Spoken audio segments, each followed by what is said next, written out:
Shalom, this is Rabbi Jeremy Lawrence. The Ten Commandments are iconic. We recognize them immediately. They exist as a symbol of the Jewish faith, but have been appropriated widely as an emblem of universal morality and justice. In fact, the image, which is so familiar, has no basis in the Jewish tradition. The two arched tablets of stone first appeared in the Middle Ages and as a Christian representation. The Talmud suggests that each of the tablets was rectangular, about 3 by 6 handbreadths.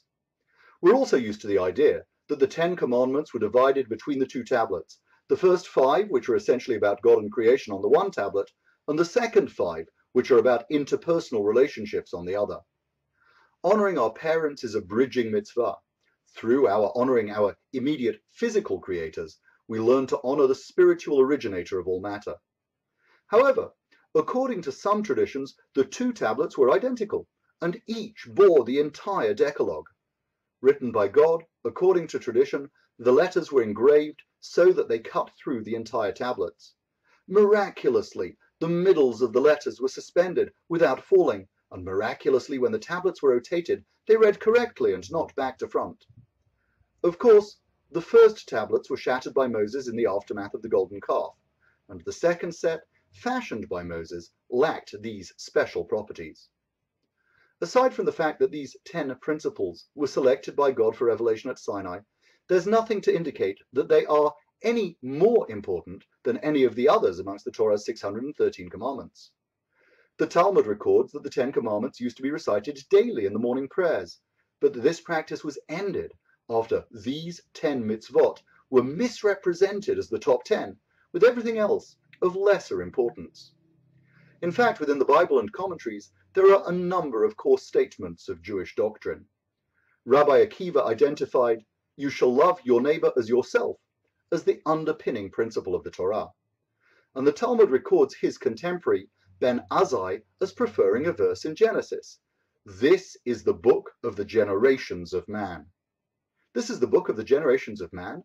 Really? This needs some explanation. While Rabbi Akiva's neighbor verse was addressed to the Jewish people, Ben Azai's highlights a spiritual common heritage of all humanity, and for that reason he preferred it. The Gemara cites Rabbi Simlai, who said that the Torah taught 613 mitzvot to Moses. King David reduced them to 11, Isaiah condensed them to 6, and the prophet Micah to just 3. Micah said, "What does the Lord require of you but to do justice, to love goodness, and walk humbly with your God?" What we see here is not a contradiction, but a complement. The individual laws are of great importance. They define our responsibilities and create a framework for living. However, legal teachings do not stand alone. They are contextualized by values, values of love, justice, and respect for the dignity of every soul. It's important to be true to the teachings of our Torah. Revelation at Sinai taught the entire people that God's law has a special, inimitable quality. But as we revere the letters of the law, we should be no less scrupulous about its values. Walking humbly with God entails integrity and civility. To be godly is not to be arrogant or aloof. It is about the love of our fellow and celebrating the presence of God in all creation. This is Rabbi Jeremy Lawrence wishing you a Shabbat Shalom.